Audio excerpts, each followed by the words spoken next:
Hello students, once again welcome to our channel fitness Pathshala. Students, आज मैं आप सबके लिए लेके आया हूँ क्लास 11 फिजिकल एजुकेशन का training and doping in sports का मोस्ट इम्पॉर्टेंट क्वेश्चन, जिसको प्रिपेयर करके आप अपने अपकमिंग टर्म 2 एग्ज़ाम में बहुत अच्छे मार्क्स प्राप्त कर सकते हैं। तो उससे भी पहले स्टूडेंट्स, अगर आप हमारे चैनल फिटनेस पाठशाला पे नए हैं तो चैनल फिटनेस पाठशाला को लाइक, सब्सक्राइब और बेल आइकन को प्रेस करना बिल्कुल ना भूलें, ताकि टाइम टू टाइम इस तरीके की वीडियोज़ का आपको नोटिफिकेशन मिलता रहे और आप अपने एग्ज़ाम की अच्छे से प्रिपरेशन करके अच्छे मार्क्स प्राप्त कर सकें। तो देर न करके सबसे पहले हम बात करते हैं वेरी शॉर्ट आंसर टाइप के क्वेश्चन, जो कि 30 to 60 वर्ड्स में आपको आंसर देना होता है। तो फर्स्ट वन यहाँ मोस्ट इंपॉर्टेंट क्वेश्चन है, what do you mean by training. Training से आप क्या समझते हैं? The word training means preparation और सम टास्क। तो ट्रेनिंग का मतलब है किसी भी टास्क को की तैयारी करना, जो आपको एक टारगेट दिया गया है, जो आपका एम है, गोल है, उसके लिए जो आप तैयारी करते हो अपनी, वही आपकी ट्रेनिंग कहलाती है एक सिस्टमेटिक वे में। The regular and systematic use of physical exercises alone does not guarantee maximum improvement in performance, but aiding factors like verbal instruction by coach, sports equipment, presence of audience, psychological factors etc. also play an important role। तो साथ ही साथ सिर्फ आपकी training ही physical exercises करके आपकी performance अच्छी हो जाए ये ज़रूरी नहीं है।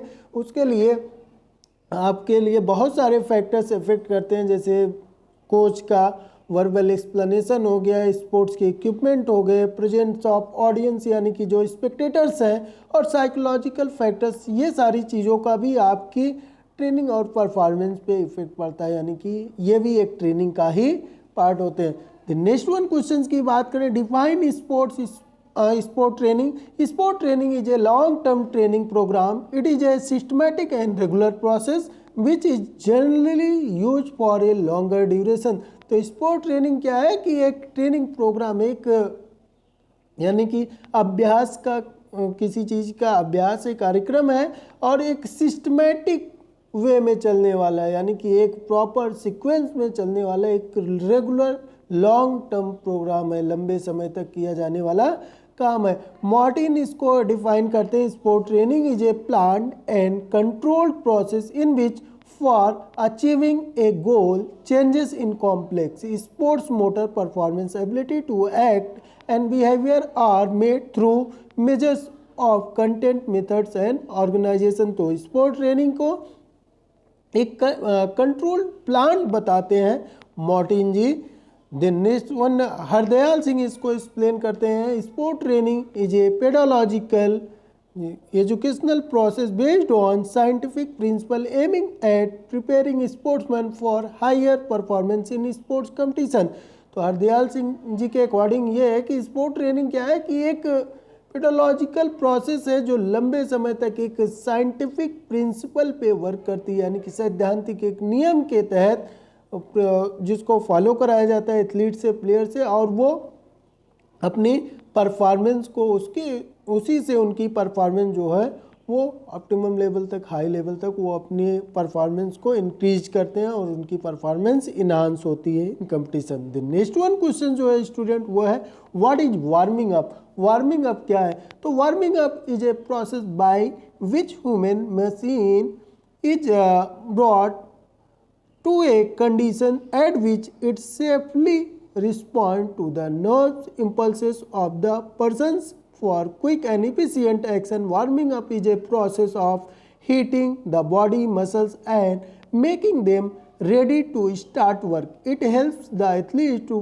prepare physically, mentally and physiologically for any type of training or competition। If proper warming up is done, muscles become ready to response efficiently. तो यहाँ पे वार्मिंग अप से मतलब ये है कि जैसा कि नाम से ही स्टूडेंट क्लियर है, यहाँ पे वार्म प्लस अप, यानी कि जो आपकी बॉडी का नॉर्मल टेम्परेचर है, नॉर्मल लेवल का टेम्परेचर है, उससे बॉडी टेम्परेचर को थोड़ा सा हाई ले जाना, उस पर रेज करना with the various physical activity, physical exercises के थ्रू उस नॉर्मल टेम्परेचर को बॉडी के इंक्रीज करना ही क्या कहलाता है? वार्म अप कहलाता है, जिसके थ्रू हमारी बॉडी जो है फिजिकली, मेंटली और फिजियोलॉजिकली शारीरिक रूप से वो प्रिपेयर्ड हो जाती है किसी वर्क के लिए, किसी कंपटीशन के लिए पार्टिसिपेट करने के लिए, और जो रेंज ऑफ मूवमेंट है हमारी बॉडी का वो इंक्रीज हो जाता है, जिससे इंजरीज के चांसेस रिड्यूज हो जाते हैं। उसी को हम वार्मिंग अप कहते हैं। देन नेक्स्ट वन क्वेश्चन की बात करें, मोस्ट इंपॉर्टेंट क्वेश्चन जो है इस चैप्टर का, व्हाट इज लिम्बरिंग डाउन और cooling down. Limbering down cooling down क्या है, तो आंसर है इसका student, this is an easy exercise that will allow the body to gradually transit from an external state to resting or near resting state. It is a necessary activity after training or competition depending on the intensity of exercise. Cooling down can involve a slow jog or walk, or with lower intensities stretching can be used. This helps in reducing the body temperature and removing the waste product from the working muscles. तो student normal साधारण शब्दों में मैं आपको explain कर दूं तो limbering down और कूलिंग डाउन से मतलब ये है कि जो वार्म अप और स्पोर्ट्स एक्टिविटीज़ के थ्रू हमारी बॉडी का टेम्परेचर नॉर्मल लेवल से एबव गया था, उसी टेम्परेचर को फिर से नॉर्मल लेवल पे लाने के लिए हम इसमें क्या करते हैं, slow stretching exercises, normal jogging, walking, है ना, ये सारी चीज़ें करके बॉडी के टेम्परेचर को अगेन धीरे धीरे हम उसी नॉर्मल स्थिति में लाते हैं। उसी को हम वार्म अप या लिम्बरिंग डाउन और कूल डाउन के नाम से जाना जाता है। देन नेक्स्ट वन क्वेश्चन है, what is specific warm up. Specific warm up क्या है, these specific exercise are perform after the activities of general warming up, specific type of game to game. This type of warming up increases the mobility of all joints and improve the coordination of body and mind. For example, a sprinter may take few start and run for short distance before the actual competition. A basketball player may practice for layup shots or free throw before the competition. तो student यहाँ पे specific warm up से मतलब ये है, साधारण शब्दों में आप समझ सकते हो कि सपोज जैसे आप वॉलीबॉल की प्रैक्टिस कर रहे हो, तो उसके लिए जो स्पेशली जो जॉइंट्स आपके जनरल वार्म अप तो सभी करेंगे, देन उसके बाद जैसे आपके हैंड्स के रिस्ट जॉइंट का ज़्यादा यूज होना है, तो स्पेशली रिस्ट जॉइंट के लिए कुछ एक्स्ट्रा एक्सरसाइज या उसके लिए एक्सरसाइजेस हम करते हैं, तो वो हमारा स्पेसिफिक आता है, यानी कि पार्टिकुलर जो बॉडी पार्ट्स या जॉइंट्स आपके उस गेम में जिसको ज़्यादा यूटिलाइज करना है आपको, उसको जब आप यूज करते हैं तो उसके लिए जो एक्सरसाइजेस करते हैं वही आपका स्पेसिफिक वार्म अप कहलाता है student. Then next one question की बात कर लें हम स्टूडेंट, यहाँ पे question number 6, what do you mean by load. Load से आप क्या समझते हैं। Training load features tells you how hard your training session was and how much time you will need to fully recover from it before further training. Training load is a term Polar uses to describe the cumulative amount of stress placed on an individual from a single workout or over a period of time. The concept of training load is defined as the sum of all the training we do. Load equal to volume per plus intensity into frequency. तो यहाँ पे volume की बात कर लें, the duration और distance of a particular training session, intensity the level of exertion eight which an athlete performs a particular session, frequency the preparation of the repetition of volume plus intensity over many training sessions. तो यहाँ पे training load से मतलब है student कि आप किस level से किस इंटेंसिटी के साथ और किस स्पीड के साथ उस वर्क या एक्सरसाइज को कर रहे हो और कितने समय तक कर रहे हो और कितने समय आपकी बॉडी उसको एडजस्ट कर पा रही, यही उसके ऊपर जो आफ्टर फटिग के बाद भी या जो इंटेंसिटी है वही आपका लोड कहलाती है, एक तरीके से समझ लीजिए। नेक्स्ट वन है what is adaptation. Adaptation is a process of long term adjustment to a specific stimulus, continued exposure to an extra load in the training of an athlete leads to an adjustment in his body functions that enables him to bear the extra load without feeling this adjustment is termed as adaptation। तो यहाँ पे क्या है कि long term किस तरीके से आपकी बॉडी स्टिमुलेट कर रही है, सिचुएशन को अडॉप्ट कर ले रही है, उस सिचुएशन के अकॉर्डिंग कैसे एथलीट्स जो प्लेयर्स हैं अपने आप को उस सिचुएशन में ढाल ले रहा है, यही आपका एडॉप्टेशन कहलाता है स्टूडेंट। नेक्स्ट वन क्वेश्चन है, what do you mean by recovery? Recovery is to regain what was lost। Recovery is an essential part after exercise or training load। This period is also referred to a period of regeneration or recuperation during which stress related effects are gradually eliminated। As a general principle, the recovery period should be of such a duration that the individual should feel fresh for starting the next।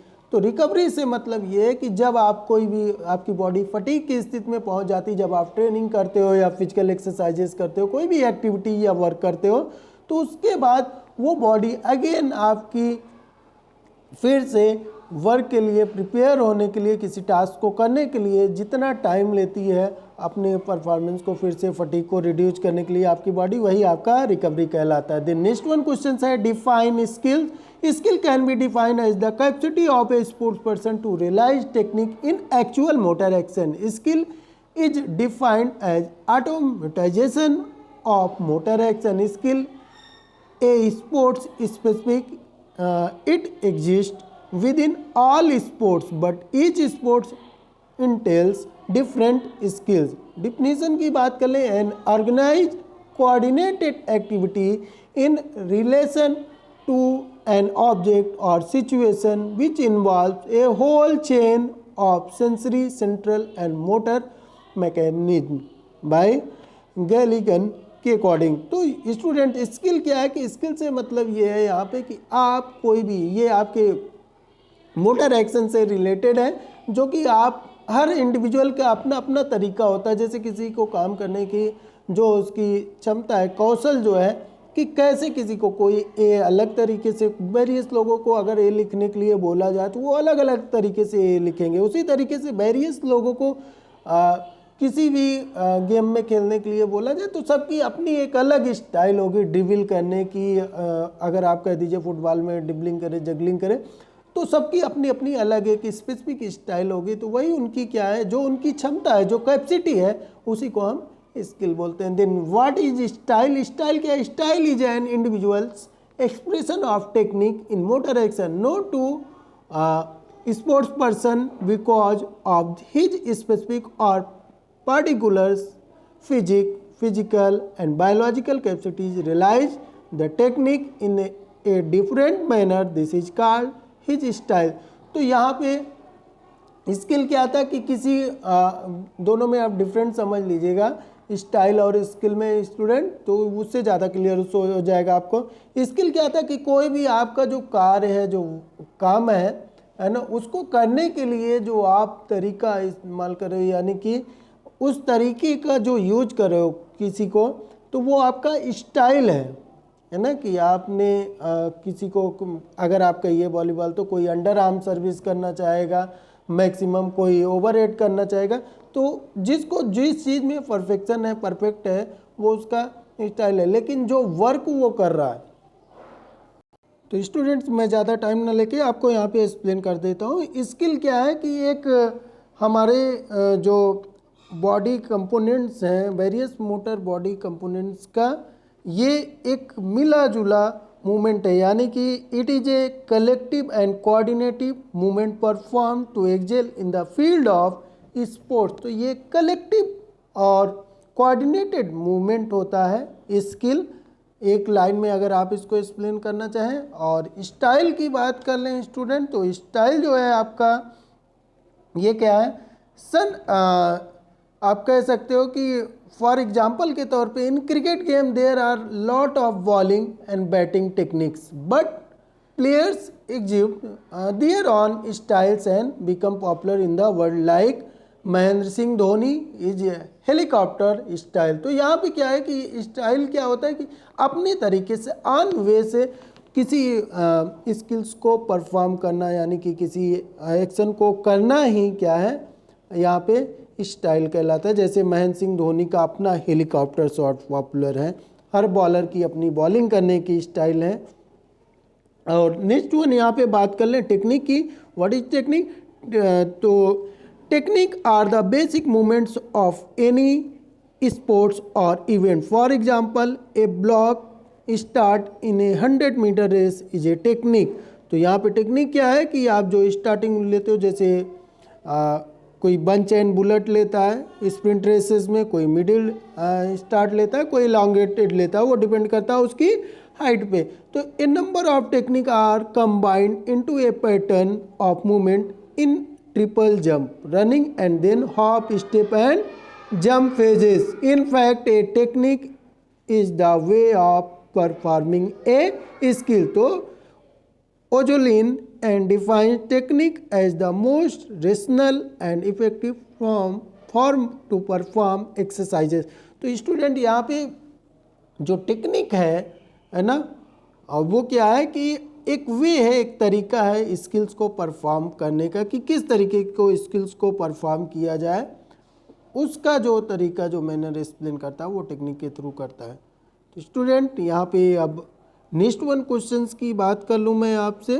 तो next one question जो है वो है what is passive warm up. तो passive warm up की बात करें, in this a player warm up his body through external sources and not with actual participation in physical activity. It can be done through various ways like sun bath, steam bath, wearing heavy uniform, hot water massage and hard drinks, etc. Performing passive warm-up by these means is beneficial because there is no expenditure of energy in the process of warming up। तो यहाँ पे ये क्या है कि एक special तरीके का एक्सटर्नल सोर्सेज को यूज करके अपनी बॉडी को फिजिकल एक्टिविटी के लिए, पार्टिसिपेशन के लिए प्रिपेयर करना ही आपका क्या कहलाता है, पैसिव वार्म अप कहलाता है। तो स्टूडेंट नेक्स्ट वन यहाँ पे कुछ क्वेश्चंस को मैं आपके साथ शेयर कर दे रहा हूँ इस चैप्टर से रिलेटेड, ताकि आपका वीडियो बहुत लेंदी ना हो और आप इजली इनका स्क्रीनशॉट लेके भी इसे लर्न कर सकें यहाँ पे। तो फर्स्ट वन वेरी शॉर्ट, जो 60 to 100 वर्ड के क्वेश्चन हैं यहाँ पे आप देख सकते हो। Write any two principle of sport training, principle of continuity, principle of uniformity. Next one question इसी से related, what is physiological warming up, what are its types. तो physiological basic of warm up, तो इसमें increase the body temperature, increase the speed of nerve impulses, decreases the resistance in muscles capillaries. Fourth one है reduce the blood lactic acid. The next one question की बात करें, next one जो है इसमें वो आप देख सकते हो, increase metabolic rate, explain the methods of warming up in detail. तो यहाँ पे आपका जनरल मेथड में आएगा jogging, simple exercise, striding, stretching exercise, wind sprint. Then warm up through massage, warming up with warm water, by hot drink, through sun bath, through steam bath. The next one question, explain the technique detail, technique को detail में explain करना है, उसके लिए आपका यहाँ पे इसका भी एक्सप्लेनेशन आप देख सकते हो। स्किल शूटिंग इन बास्केटबॉल, तो देन नेक्स्ट वन टेक्निक जैसे ले अप शॉट हो गया, जंप शॉट हो गया, ये सारी चीज़ें आपकी टेक्निक में आती हैं।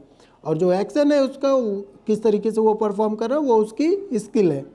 देन अपने तरीके से जो तरीका उसका परफॉर्म करने वो उसका स्टाइल कहलाता है। Describe any 3 skills in detail, open skill, closed skill, fine skill. तो इनको आप लिख सकते हो डिटेल में। देन नेक्स्ट वन यहाँ पे लॉन्ग आंसर टाइप के क्वेश्चन जो 4 मार्क्स के पूछे गए हैं, 150 to 200 words. What do you mean bye warming up, elucidate the principle of warming up in detail, meaning of warming up जो ऑलरेडी हम लोगों ने डिस्कस किया था, प्रिंसिपल ऑफ वार्मिंग अप लिखना है। Then simple to complex exercises होनी चाहिए, यानी कि इजी से हार्ड एक्सरसाइजेस की तरफ आप वार्म अप में अपने शेड्यूल में रखेंगे। Selection of exercises according to the competition, competition के अकॉर्डिंग, प्रतियोगिता के अकॉर्डिंग आपको एक्सरसाइजेस रखना है। Then selection of class during warming up. तो कपड़े का भी ध्यान रखना है, किस तरीके के कपड़े आपको चूज करने हैं। देन नेक्स्ट वन है इसमें stretching and loosening exercise should be included. साथ में कूल डाउन के लिए भी आपको एक्सरसाइजेज रखनी है थोड़ा सा। Then warming up should be according to the age and sex को ध्यान में रख के करना है। Selection of exercise according to the capacity exercise of all body parts. Warming should be according to the activity or sports. Warming up should be done at exact time। तो एक fix time के साथ करना है। Next one question important जो आप यहाँ पे देख सकते हो है, what do you mean by limbering down, explain the advantages of limbering down. तो यहाँ पे उसका पूरे डिटेल एक्सप्लेन किया गया है। वीडियो बहुत ज़्यादा आपका लेंदी ना हो, ऑलरेडी 20+ मिनट्स का वीडियो हो जा रहा है। हेमस्ट्रिंग स्ट्रेच, चेस्ट स्ट्रेच, तो यहाँ पे बेनिफिट्स ऑफ लिम्बरिंग डाउन ये भी आपको मेंशन किया गया है। तो ये सारे स्क्रीनशॉट भी ले सकते हो आप यहाँ से, है ना। इनका स्क्रीनशॉट लेके आप इनको अच्छे से, ये मोस्ट इम्पॉर्टेंट क्वेश्चंस हैं स्टूडेंट, जिनको आप अपने अपकमिंग एग्जाम में प्रिपेयर करके अच्छे मार्क्स प्राप्त कर सकते हो। अगर आपको PDF चाहिए किसी भी स्टूडेंट्स को, तो टेलीग्राम चैनल पे फिटनेस पाठशाला ग्रुप को ज्वाइन करें और मुझे व्हाट्सएप पे टेक्स्ट कर सकते हैं आप, वहाँ पे मैं आपको इसकी सॉफ्ट कॉपीज प्रोवाइड कर दूँगा। तो वीडियोज़ आपको कैसे लगे अपकमिंग एग्जाम में, इसका मैं और जैसे ही टाइम मिलता है मैं आप लोगों के लिए और बेटर एक्सप्लेनेशन के साथ, फुल एक्सप्लेनेशन के साथ सारी वीडियोज, एक एक टॉपिक के अकॉर्डिंग एक्सप्लेनेशन वीडियोज भी बनाता रहूँगा। बट जैसा कि अभी अटेंडम हम लोगों के साथ सामने कई स्टूडेंट्स ने बोला कि सर एग्ज़ाम आ गया है, टर्म 2 के वीडियोज़ डाल दीजिए। तो टर्म 2 के वीडियोज़ के लिए मैं आपको जैसे भी पॉसिबल हो सकता है मैं आपके लिए हेल्प कर रहा हूँ। तो जो भी आपका फीडबैक हो कमेंट बॉक्स में अपना फीडबैक देना बिल्कुल ना भूलें। Thank you, that's all.